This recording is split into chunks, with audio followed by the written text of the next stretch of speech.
Hello, everybody. Welcome to another episode of Still Roses podcast. This podcast was created for women by women to elevate women's voices. Very excited for today's episode. I have lots of questions for our guest. I've been making a list. Our guest today is Amy Van Liew.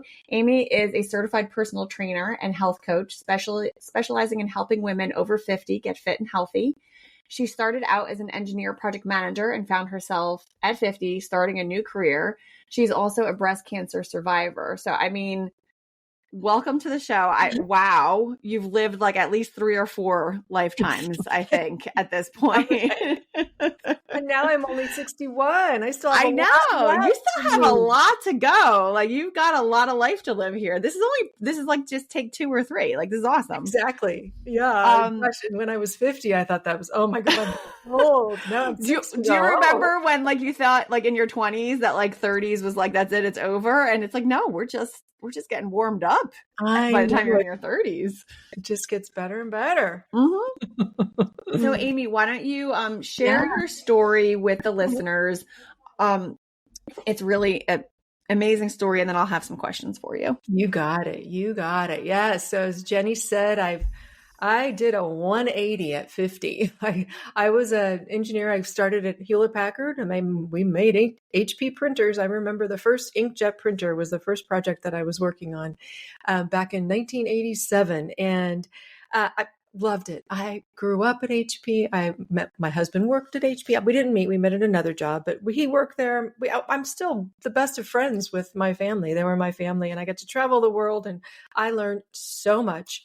And then at 50, they decided to shut down my business, and then at the same time offered an early retirement. So if you had so many years of service and so at an age and it equaled a certain amount, I got a package, and it was a pretty good package, and almost an offer I couldn't refuse. And they let me stay an extra year from all of the other retirees to help shut down the business. So I had a lot of time shutting down the business, but I had that time going, I'm out of here in so long. So I got out a book. Actually, we were in a little group at HP.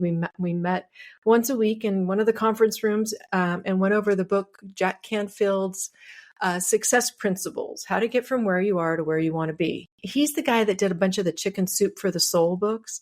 And it was a great book. If anybody's at a precipice in their life and don't know where they want to go, he walks you through a process to find what you're passionate about. What do you do that you look up at the clock and go, oh my gosh, 3 hours just went by? And fitness and health, that was for me. Back in college, I got obsessed with health and fitness, not because I wanted to be healthy, but because I wanted to be thin, right? So I started exercising and eating and experimenting, and I was an engineer. And so I was experimenting, and I did every diet known to man.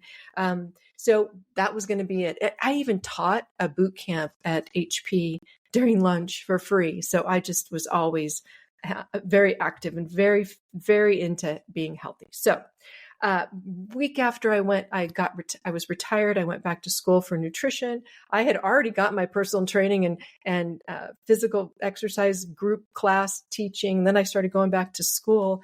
I'm going to help people, get healthy, and they're going to get thin is what I thought. They're going to lose their weight. They're going to get healthy. And I started, most of the people that were gravitating towards me were women over 50. My first personal client was over 50. Then I started teaching group classes in my garage, and they were all 50, 60, 70.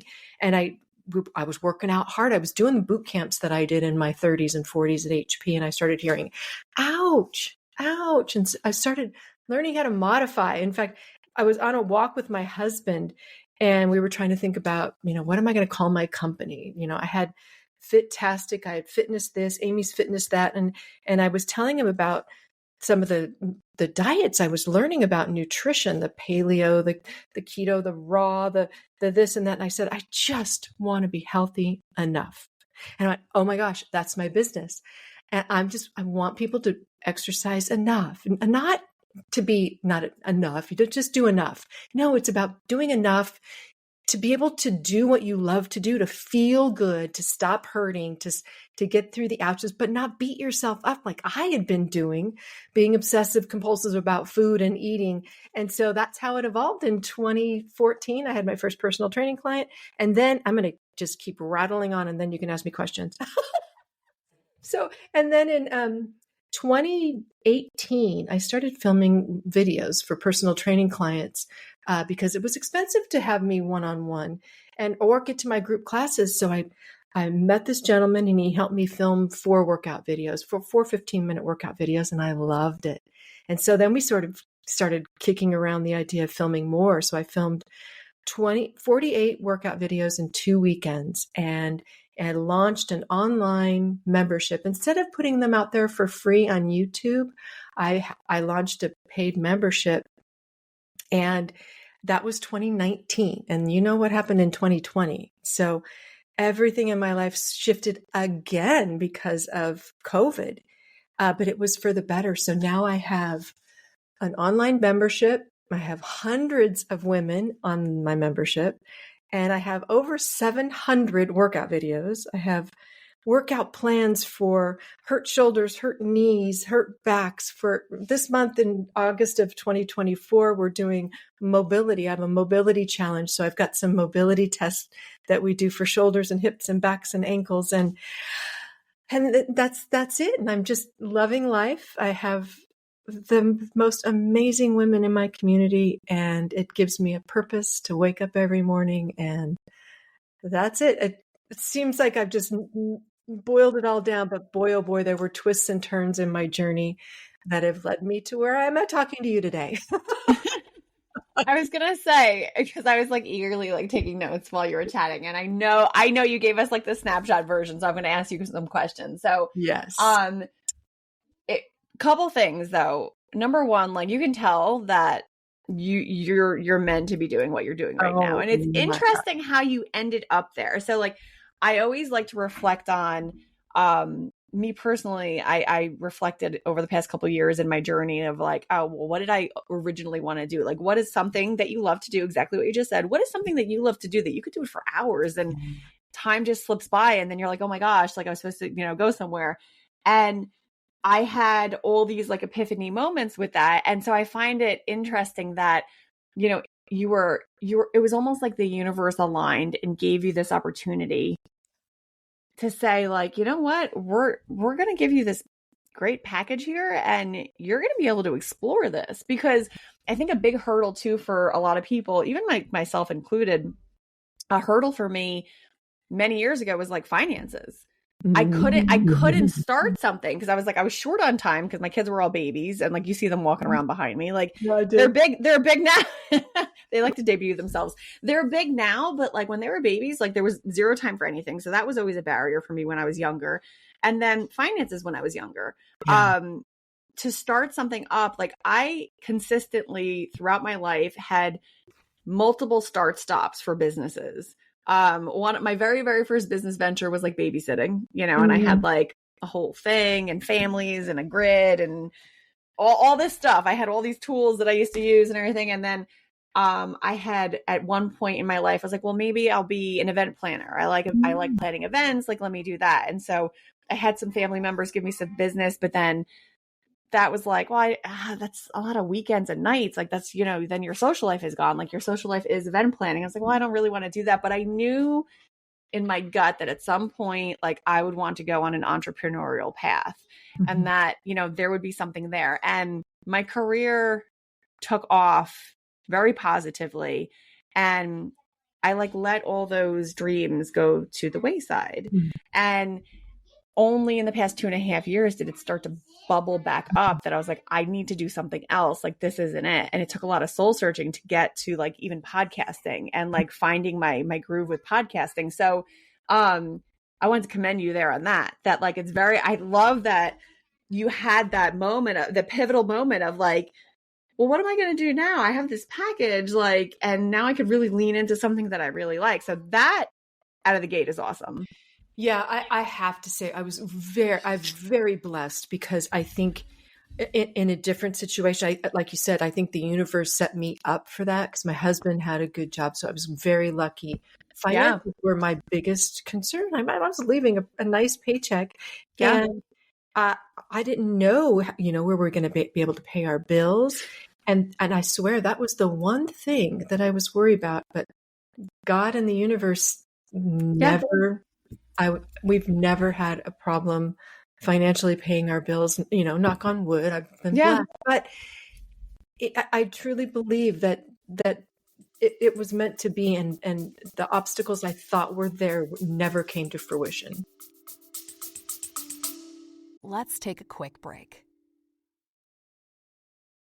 Are you interested in podcasting but not sure where to start? My name is Jenny Benitez, and I'm here to help guide you through your podcast launch and maintenance. Check out the link in the episode description for Podcasting Unboxed, your comprehensive startup guide. I am very excited to work with you. Yeah, it's that part is amazing. Now, the other part that I wanted to focus in on that I'm like incredibly passionate about, and I think I said this to you when we were having our introductory chat, is that you are focusing in on women over 50. Right. Now, the reason why this is so critical, listeners, is because Google anything related to women's health. Google anything. I'm not even kidding. You could probably Google anything related to women's health, and the top articles are going to be like, for any ailment, take a walk, drink some tea. Like there's not like actual legitimate anything behind these things. And like I've looked things up, like I have endometriosis, and I remember when I first started researching it, like there's like hardly anything out there, and you really have to dig and be interested in reading medical journals and like all this stuff. Like there is very, very little resources. And then outside of like diseases and everything else, women's health in terms of weight loss and body fitness, and like I don't really focus in on the weight loss as much, like the number. It's more about like what you said, like you need to be healthy enough.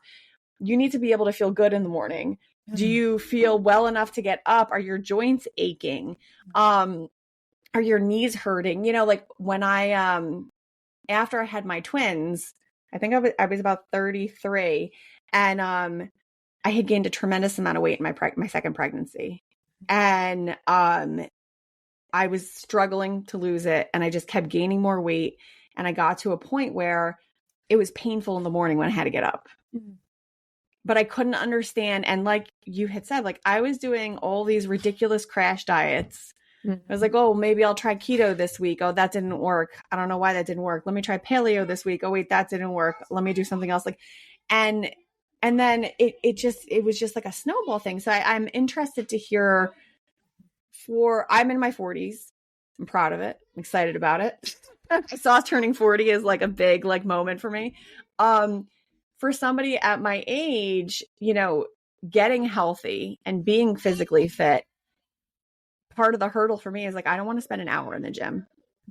So for women who are looking for something, like what would be the best path?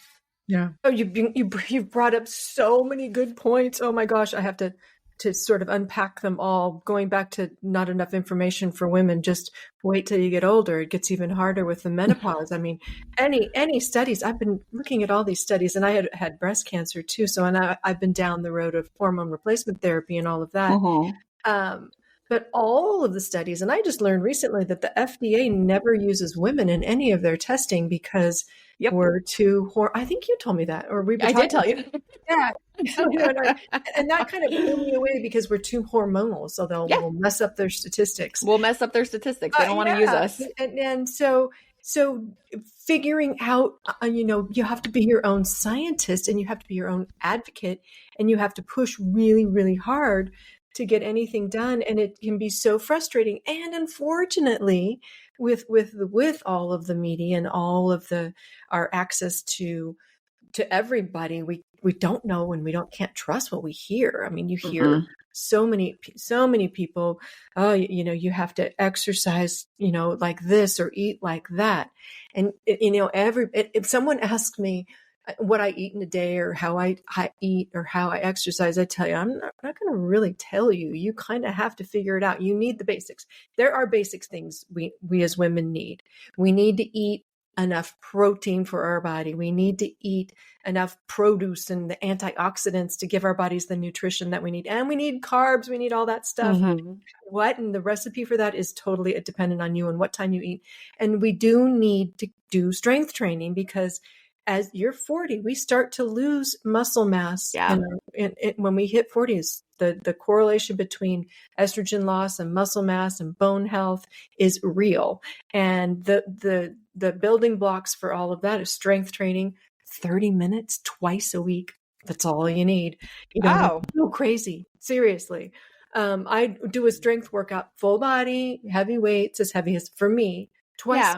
30 minutes. My workouts are not much longer. I did film some 40-minute workouts, and they're 40 minutes because I talk too much when I'm doing my exercise videos. But again, it's the building blocks. And some people, will have, a hurt, a hurt shoulder or a hurt knee or endometriosis and not feel very good. And so you maybe just a light walk or stretching is what you need at the time. But we've all got to learn to be our own advocates and push our doctors to dig deeper, because we're the only ones that are going to get it done. And I think I'm seeing a pendulum, at least in my world. I am seeing a pendulum with the big celebrities like Oprah and Halle Berry and some of the other ones hitting menopause. I'm starting to see, and maybe that's just being fed to me because that's what I'm. Because you're in it. But I am seeing some more. And even my doctor, just recently I had something going on with my and she listened, where several years ago she didn't. So maybe there's definitely I can speak to this a little bit just because of what I do in the daytime. And I can say there actually is a more of a shift towards shared decision making. Yeah. Between patients and doctors. So listeners, shared decision making is when, instead of your doctor just saying to you, listening to your complaints, give me your symptoms, then here's your prescription, here you go. They're going to, in some instances for certain things, and it really should be for all things, but right now I think it's only for specific items. There's shared decision-making models that are being produced and released, and doctors are being trained on it. So what I think listeners, what some of you might not realize is that doctors do ongoing education throughout their careers. Not all of them do. You can tell the ones that aren't doing it. But majority of them do ongoing education. And part of what they're learning now is shared decision making. And that's essentially making sure that you're part of understanding what's going on. Like, for example, when I first was told I had endometriosis, all the doctor said was, we got it all. Don't worry about it. You're all good, and left and didn't say anything else about anything else. And I had no idea what we were talking about. So there is a shift in that direction. One thing that I wanted to highlight too, because you talked about women are, and I'm going to say our age range because 40s to 50s, I think that's, we're kind of overlapping a little bit in terms of like perimenopause, menopause, like it starts happening. The need to get protein is really critical. And that's actually something I've always struggled with. Unfortunately, I grew up in the era of, what was it called? This sounds horrendous. I'm going to say it. I don't agree with this, but the phrase was heroin chic. And you were essentially so skinny that you looked like you were a drug addict, essentially. And that was when I was growing up. I'm a curvy lady. I've been like that since I was young. And everyone always, kind of was like, oh, you just have to lose weight. When I was in high school, I was a size 8, and I was still being told like, oh yeah, you're too thick. You have too much hips. It's too much. And, that's in my head pretty deeply, to the point where anytime I start any kind of diet, or if I'm, trying to maintain something, I actually have to be very careful. I have to walk a very careful line, because my tendency is always to shift towards, oh, well, don't eat anything. Yep. And that's how you're going to lose weight. But in my 20s, perhaps that's how my body was able to function. But now in my 40s, if I don't eat, I gain weight. Like it does not work that way. Cause I had started counting calories at one point, and I was like, my coworker and I were doing it together. And then we both were doing it, and we both kept saying like, oh yeah, it's going well. And then we both had this kind of breakdown moment. And I said to her, I was like, honestly, I've gained 5 pounds. And she was like, oh my God, I've gained weight too. And we both started, and she's in her we literally turned 40 at the same time. And we both were like, what the heck? Like, we just assumed that you lower your caloric intake, you're going to lose weight. And that is actually not how it works. So in your 40s, you actually have to increase your protein because your body needs that to function. And you do have to eat your vegetables. Like, you actually have to consume food. So for me personally, because I have this challenge and I do have a history of eating disorder in my past, because I had that, I do lean on protein shakes because I know my bad habits, but I know if I at least consume this protein shake, this has the minerals and nutrients and the things that I need that will actually help supplement the moments. That way I can continue on my journey. Now you're saying that like it's a bad thing, like protein shakes are a bad thing. Do you think? Oh no, I love protein shakes. Okay. Oh my God. You're stating it like it was something that you shouldn't be doing. And I love it. Oh no. I love protein shakes. Oh yeah, no. So much in there. You can cram all the veggies and all your protein and everything you need. Oh yeah. No, and honestly, it's a huge time saver too, because if you're like pressed for time, like you definitely are, and I know I am, that's like one of the first things I go for. And honestly, I even give it to my kids, like in between meals or whatever, because I'm like, they're always hungry. And I'm like, I would rather them drink a protein shake with me than be snacking on their snacks. Yeah, no. It's that I was just in a training class for women over 50. It was a weight loss class. And, we were so ingrained with exercise more, eat less, calories in, calories out. Yep. And they were just showing hundreds and hundreds of women in this study that they were told they eat more. Now, it was hard for you people because I had struggled with that too. I'm 5'9", 5'10", and I got big, and someone said, "Oh, well, you're just a big girl, Amy." And I'm like, "Oh my God. I know, in college, and that threw me for a loop. So, and I was, 20 pounds heavier, 30 pounds heavier than I am now, and I did look, I'm big, but they said, you've got to, these women just started eating more calories. And while it was really hard, they tried to just get in the good food, and their body became this fat burning furnace for the first time ever, because it was like, okay, I know what I need. I know what I need to be at. I know my fighting weight. And that's where they felt good. And we've got to get away from that looking thin and gaunt versus being strong and healthy and feeling good. And, maybe our clothes aren't as baggy, or we, can't see the ripples in our skin, but we're feeling good and we can do what we love to do. We're sleeping good. We're happy. We're not starving. And it's just such a learning curve. And it's so difficult because it's between our ears too. A lot of it. It's just all in our head sometimes, all this crap that we get sold to about how we need to be and how we should look and how we should act and all the stuff. So it's a struggle. It definitely is. Well, you said it earlier, like when we were talking about being fed like certain things, and you were like, well, it looks like, there's more information out there about menopause, but then you're like, oh, but maybe I'm just being fed this. And what I wanted to point out with this is that, unfortunately, like I think social media is a beautiful thing in some ways, but it's also like a pit. And if you go too far into that pit, like, and you drink the Kool-Aid, like you might not come back out. Like there's a lot of information out there that's absolutely inaccurate. And it's also the way people are portraying themselves too. Yes. Now, I like chuckle to myself because my husband will show me things on social media from our family and stuff. And I'm like, what kind of filter is that person using? Because I know that they don't look like this.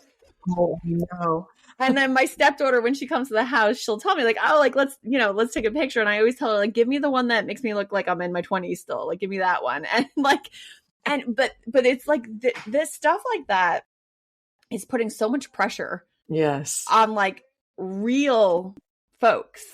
And it's interesting because even like men are getting a very tainted, men and young men and boys are getting a very tainted idea of what women are meant to look like. Now, like my body went through 2 pregnancies, one in 2016, one in 2017. The twin pregnancy was like, I mean, it was all over. I have residual, skin, and I have stretch marks everywhere. And I'm like, this kind of is what it is. Like this is, and my husband is an advocate for working out. He works out every single day. He actually is, he keeps our kids healthy. He has them work out. Like we're very focused on that. Yeah. But like on the flip side, he doesn't necessarily understand a woman's body. Mm-hmm. And like, so the things that he'll say like, oh, make sure you got to do this. You got to work out here. You got to do this, that, and whatever. I'm like, well, it's not, I'm like, it's not exactly the right, I'm like, that might not be for me though. And that's why I was so excited to talk to you too, because I'm like, I think it does actually go a different way. Mm-hmm. You know, like I think that for us, for women in their 40s and 50s and 60s that want to work out, it is about like mobility. Like you said, my mom just started working out recently and she's working out with a physical therapist. Yeah, I'm so proud of her. She's working out with a physical therapist and she's not, you know, she's not like she's shedding pounds and, you know, in a midriff or anything. She's not, but she's healthier, you know? And that's what I've said to my kids, you know, time and time again, because they see images on social media. Not, they don't have accounts. They're too little for that, but they see it on TV and they see things on YouTube and stuff. And I always tell them like, yeah, like, you know, this person is skinny. This person isn't skinny, but being thin is not really like the goal. Like you want to be strong, like what you said, you want to be healthy. You want to be able to like do things. Like you don't want to just be, you know, the wind blows and you get blown away. Like, and even if you are naturally thin, okay, good for you. You know, like it's okay that there's all these different body types out there. I did want to ask you something.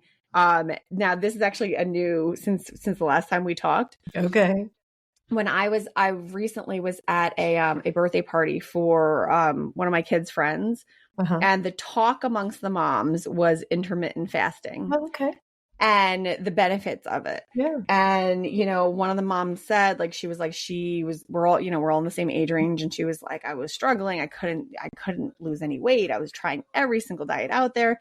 She was like, I started doing intermittent fasting, which was like the 16 off and 8 hours you can eat. And she said, I ate really clean. I had basically one large meal at like 5 or 6. And then that was it. And she said, and I'd have like a protein shake and snacks or whatever.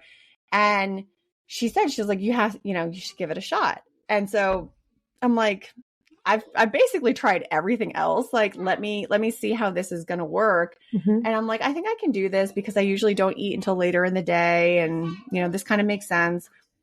This is the first time in years that I've actually seen anything happening where I felt better. Awesome. Yeah, like I felt better. Mm-hmm. I've actually seen some weight loss, although that's like, I mean, yes, that's part of the goal, but it's really more about like getting myself to a point where I'm comfortable, where I'm working out on a regular basis once the kids are back in school and like, you know, maintaining my muscle mass. So I wanted to get your opinion on intermittent fasting and how you felt about it for like women our age and like the benefits and if there's any pitfalls. Okay. That's a great question because it is out there all over the place. I loved it. I started the same way with you. I started just shortening my eating window. That's all I did was shorten my eating window. And I was blown away at how it reset my hunger hormones, you know, because I was that type of person that brought up, you know, grains. I would take snacks to work all the time. They were healthy snacks. I was eating good, but I was constantly eating. So my body never had a chance to really just calm down. So I was feeding it all the time. When I started eating at 11 and then I would have a snack and I would have a good protein breakfast or lunch or leftovers from dinner. And then I would have a snack, you know, yogurt and some nuts or some hummus and things. And then I would have a nice dinner and try to stop by 7. And I swear I was the same way. I was feeling really, really good until I wasn't. Okay. So now I want to say it, because it's for everybody. The problem I had to, when I started having my breast cancer, I started having to take pills early in the morning and I couldn't take them without a food. And so I started eating breakfast again. I had to take my antibiotics. I had to take that.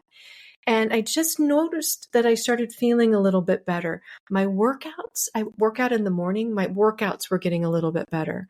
When I ate something or had something before my workout. But I have to say, I always go back to experimenting. In fact, I have we do a basic strength training this month, and we talk about this in my office hours and my coaching calls, that and everybody's this different. You've got to figure it out for you. So we experiment. Okay, try to eat breakfast before you work out and try to work out fasted and just kind of see how you feel. Some people get a better workout and some people can't even think about doing that. And then I have to say one more thing too about intermittent fasting. I would love every woman to experiment with it, because for cancer and health, when you go without food for a certain period of time, your body goes into something called autophagy, when it eats up all the gross stuff in your body, all the cancer. So the doctor that I'm working with, the naturopath, wants me to intermittent fast at least 13 hours, which is, nothing. That's go to bed and stop eating at 7 and you have your breakfast at 8. That's no big deal. But that time of not eating is a great reset for your body. And I think more women should take a little bit, try 13, 14 hours if you can, but definitely mix it up when you're not starting, when it's like, oh, my body really wants breakfast today. Have breakfast. So they call it, I've listened to somebody and she phases it up, go through cycles and try it and then don't. You're going to see your hormones. We have our hunger hormone called leptin that tells us when we're full, and then ghrelin that tells us when we're hungry. They sort of get reset when we don't listen to them. We're like, okay, I know you're there, but I'm not going to listen to you. I'm going to eat this at this time. And try that for a couple of days and weeks and see how your body feels. But definitely be your own scientist with that too. It's interesting because you actually touched on a couple things that I've been experiencing. So I haven't actually said anything. I've told like 2 people that I'm doing this because you don't know if it's going to work. So I'm like, right. And so I have actually felt more energy in doing this. Mm-hmm. The first day was kind of tough because I started it kind of on a whim.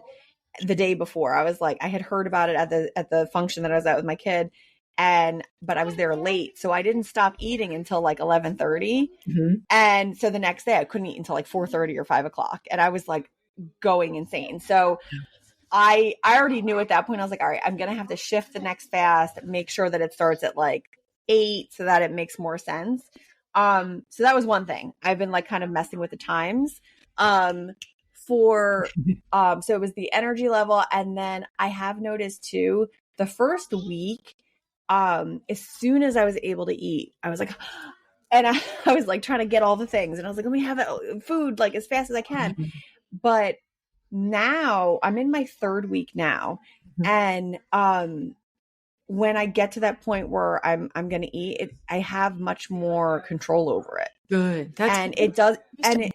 It doesn't feel like I'm going to binge and go crazy. And like the woman who had told me about it, she was like, you can't eat like a sleeve of Oreos. Like you have to eat healthier. Like you can't like, and I was like, no, I'm good. Like I wouldn't, I'd be all right. I have some self-control in that capacity, but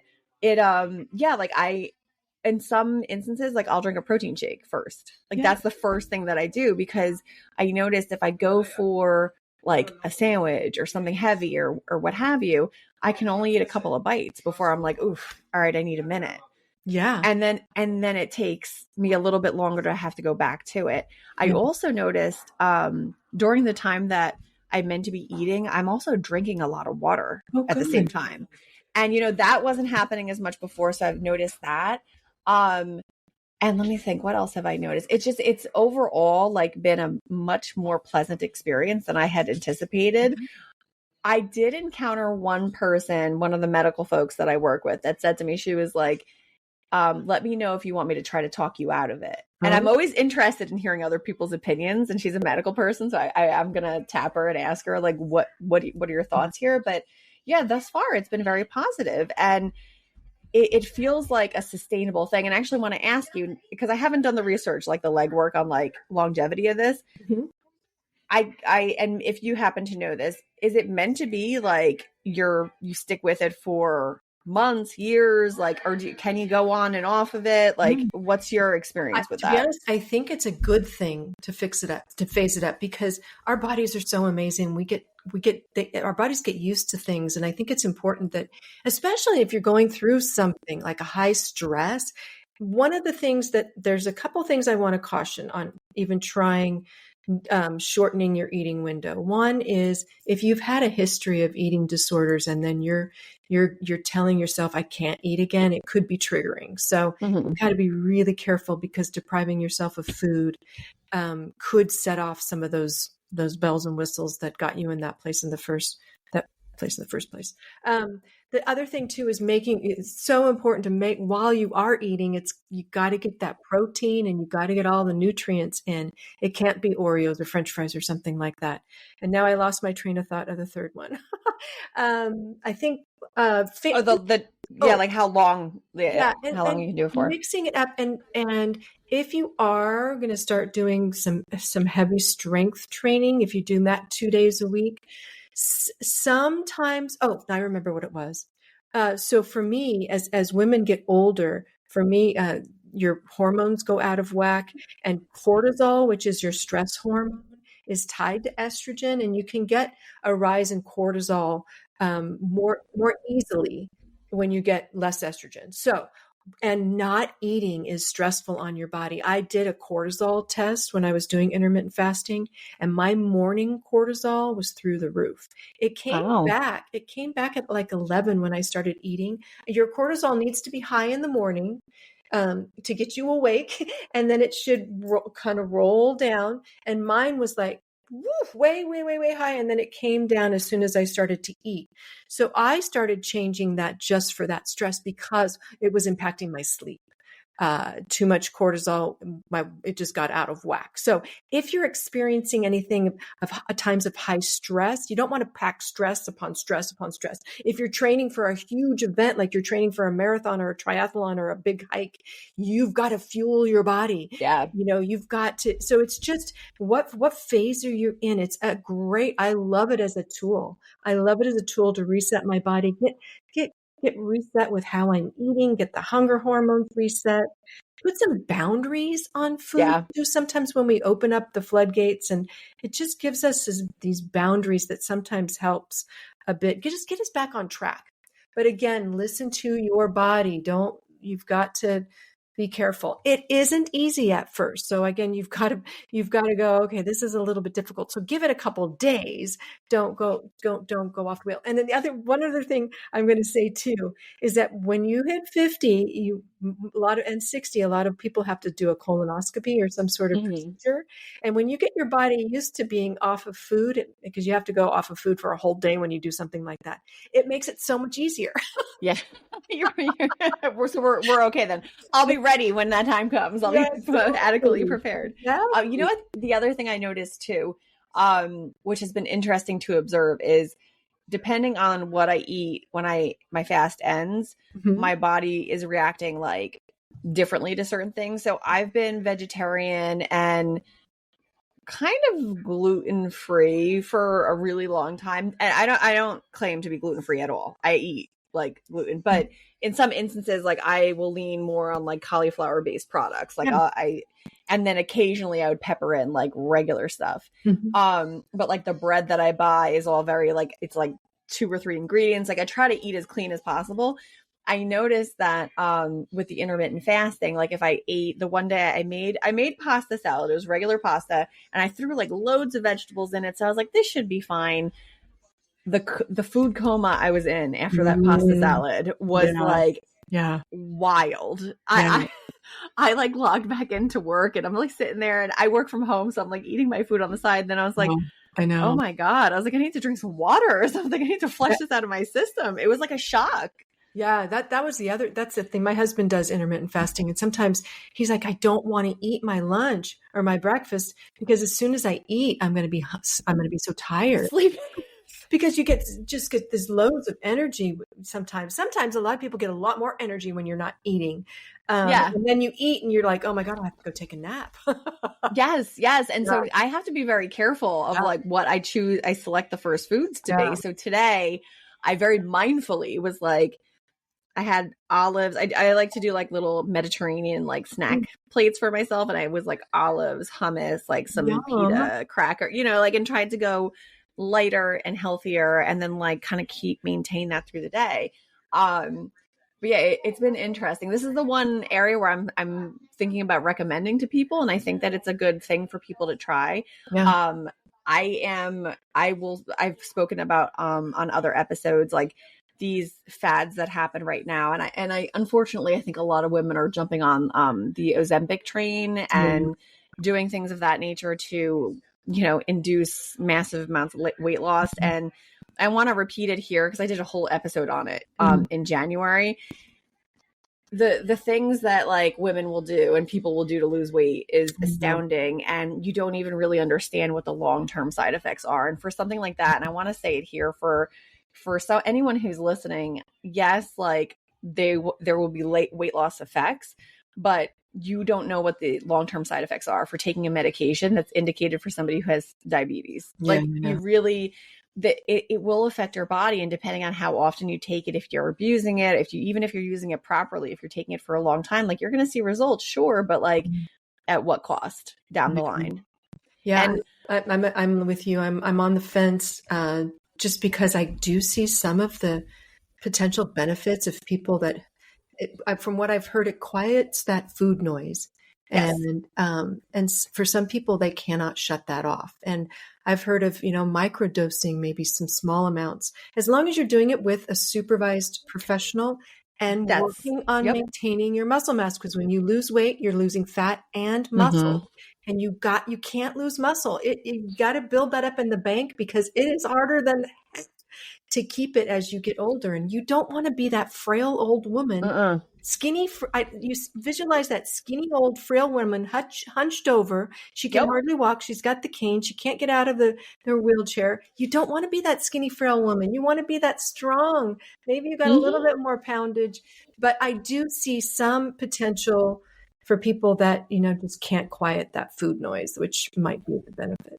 And I do think everyone has to like find what fits for them and be on their own personal journey. Cause you had said it too, like it's really about like the individual person in the plan.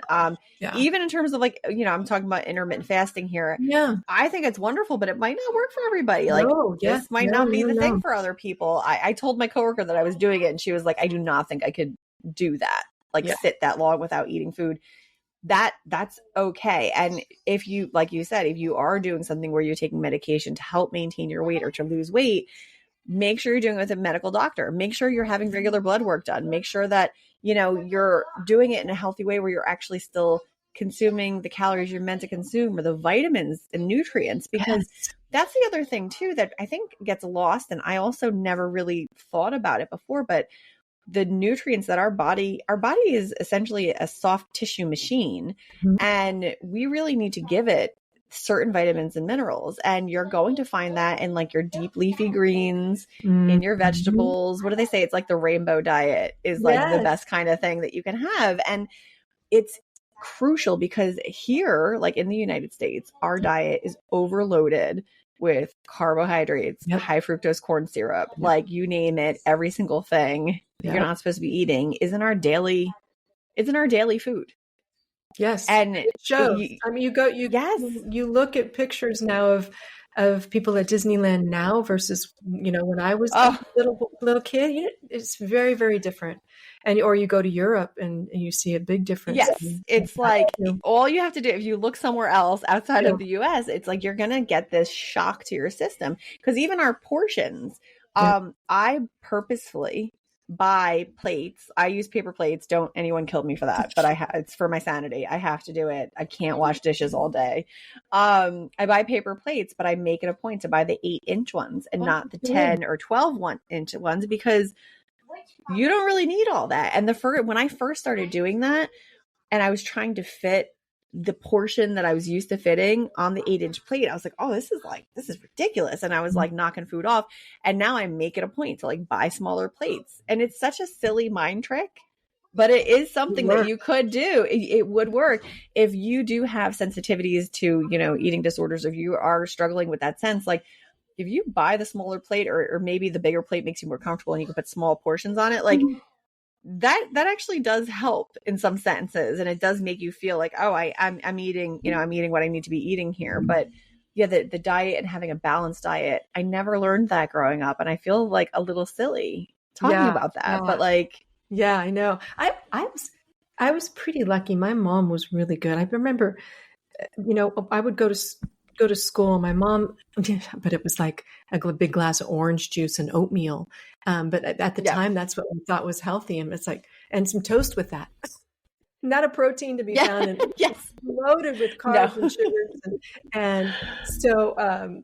But yeah, I think we all get sucked into kind of what we were taught in the past and trying to figure out how to make that better for us in the future. And I think we're all learning too, especially as we they do get more information, and we do have women like us talking about things like that, Yes. like this, and sharing our own experiences and what works for us, and then maybe experimenting and adapting and trying something different. But intermittent fasting, I think, back to that subject, is something that can be very, very helpful. But Yeah. you have to go slowly. Go slowly, but I do recommend. And if anyone has questions about it, like I've said it on other episodes, you can message me directly in the episode description. There's like a link that says contact, and you can actually reach me directly if you have questions about if I'm still doing it. Okay. By the time this episode airs, because it's honestly like it really is. I'm in my third week, and I'm still I'm dipping my toe in. I'm like, let me just see how much further I'm going to go with this, but it's been effective thus far. So outside of the diet we talked about extensively, and I know we have like a couple minutes left. So for weight training, so you did mention earlier, like 2 30-minute sessions a week. Yep. If someone's really trying to, you're not going to get ripped. Like, we're not talking about that. We're talking about healthy. Right. Healthy enough. Yep, definitely. So working the major muscle groups, what we're trying to get into your brain is, how can I build my muscle mass, my lean muscle mass? And the biggest bang for your buck are where the big muscles are: your legs, your quads, your hips, your glutes, and then your chest and your back. And then so you try to hit those squats, lunges, deadlifts, bridges, things like that, chest press or push-ups, and then rows. And then if you want to sprinkle in the vanity, I don't want to call them vanity, but they are. They don't, biggest bang for your buck is your biceps and your triceps and your shoulders. And then those, if you can get in that kind of workout, you do some squats and lunges, push-ups, and then the most important is your core. Keeping your core is the foundation of your stability and mobility. And it's not about doing a million crunches to get flat abs. You cannot get flat abs from doing core exercises. It's impossible. You can't exercise away a bad diet, but you've got to keep that strong core, especially for anybody that wants to do paddle boarding or hiking or those fun things where you need your balance. And then as you get older, you want to make sure so you have your posture, and it just keeps you injury free longer. I love Pilates. I'm trained in Pilates. I have a lot of Pilates workouts on my platform because I just love it so much. And I took a course in pelvis health for women, not pelvis health for women, but pelvis health. And I'm not talking about the pelvic floor, which is what holds up all your organs. So you don't pee and you don't have prolapse and things like that. I'm talking about all the muscles that support your pelvis area. And I have an engineering degree, and taking this course, my mind hurt because our pelvis area is so complicated in the muscles and your hip flexors and all of your glutes. We have 3 or 4 different glute muscles and deep hip rotator muscles. And if we don't keep those strong, childbirth can be a bitch, and recovering from childbirth as you get older, prolapse is when all your internal organs come through your hoo-ha, and that's not good. And so I just had a girlfriend who's only 68, had to go get a hysterectomy and get that all taped up because she didn't listen to me and work on her core. So keeping the core strong. So my formula, and it's for over 50 fitness, but I think it could be for anybody, is 2 days of strength training. I get and lifting as heavy as you can, because you don't have any time to lift those little pink weights. You got to lift heavy to make sure you get to muscle fatigue. And so you do that on a Monday and a Thursday. Give yourself 2 days. Then you get some cardio. You need to walk every day. Just get 30 minutes outside, walk. You can get some impact. If you're under 30, that's when your bone density is at its peak. If you can get your young kids to get impact, When you impact your bones, they say, oh, I better do something. You're being asked me to do something. So they go into what's called an osteoblast and they start building bone. Once your estrogen starts to go down, there's a balance of osteo. I'm going to probably get too technical with you guys, but you've got to get as much bone in your bank as you can because it's very difficult to maintain it as you get older. And impact and strength training are the only things that will build bone. The astronauts, because they go up into space, they aren't getting impact. So their bone building actually shut down because they don't need it. Their body's like, I don't need to build strong bones because there's no support against me. So getting some impact of your joints can take it little hops and little runs and little jogs. I try to do a little bit of impact. Now, as you get older, you can't do too much because your joints start to hurt. So I ran a marathon once and it was probably a big regret because my knees are a little worn out because of it. So get that in on the off days and then do your stretching, do your yoga, keep your mobility. And to be honest, find something that you love to do as well. Because if you love like dance or a group class or anything, paddleboarding, hiking, you join a hiking club, the things that you love to do or you're more likely to do. If you can sneak in 30 minutes of strength training twice a week, that could keep you healthy when you're 60 like me, 61. and honestly, what I heard from you too just now is like you're not saying, again, you never said like you have to spend hours doing this. You didn't say that at any point. Please don't. Yeah.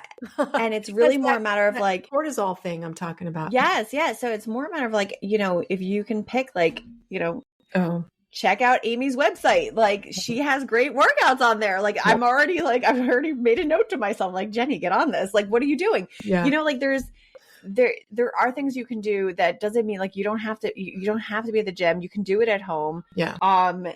And you can just maintain this. And it really is about like maintaining and trying to build a little bit of muscle, eating healthy. It's such a simple formula and we overcomplicate it. Well, we do so much. Oh, and I'm the first to say I did. I tried Me too. the Beachbody insanity workouts. I remember doing those thinking, of course. But the other thing too is that you can't just go do your 30-minute workout and then go sit on your butt all day long either. Right. Moving more, they're finding just trying to get 10,000 steps a day, just moving more throughout the day, standing up while I should be standing up talking. Oh yeah. Yeah, I know. I should start standing while I record. One of the worst things that you young whippersnappers are doing is looking down at your phone all day. Did you know that 1 inch forward of head posture puts an extra 10 pounds of pressure on the cervical spine right here? And so your poor spine is trying to keep that, and it'll build that bone and that fatty tissue. So you're going to have that lump. So get that phone up, put a little thing. And when you're walking around, have the phone up like this. Plus, having your phone down like this gives you neck wrinkles. And so you don't want to do that. That's going to scare me even more than that darn. You're going to freak everyone out now. Now you're going to see everybody walking around. Tell someone like your husband or somebody to catch you when you're doing that. Because you see, when you're doing this, you're rounded forward and all that stuff. And you want to get that phone up and get those good habits now, because it'll really help in the long run when your body starts to lean forward naturally. I have to tell you, because I work on a computer all day, I adamantly will not look at my phone. I don't look at it. Good. I try not to look at it at night. Good for you.